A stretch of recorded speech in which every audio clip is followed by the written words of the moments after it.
Once upon a time, may isang batang kumakain ng pancake. Israel Agdigo. Gutom na gutom siya.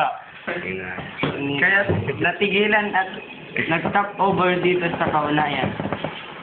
Oo, ang Ang mission talaga ni Trent ay pumunta mag-computer sa Jeka.com. Pero dahil sa gutom na gutom pa rin siya, pumunta dito at kumain. YouTube. Biology ka. Biology. Animal. Animal. Oh, bawal bad words ah. Animal. How do animals act? Akgam. Eat. May isang batang nadalaw sa Panginoon. Oy, sarap. Oh, Israel. Sarap. How is it? Masarap? Oo. Ano lasa? Inaano ng digo.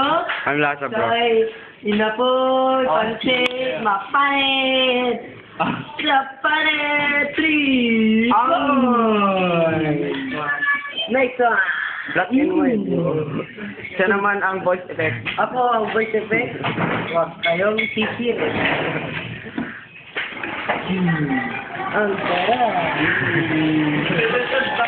Wala bang Pepsi dyan? Kasi, tubig. Oh, yan. Kumuha siya ng tubig. Ayan na. Sundan natin. Panoorin natin yan ng... Oh, yeah. Masyado mainit yung inom na kalo. Yan. Buk.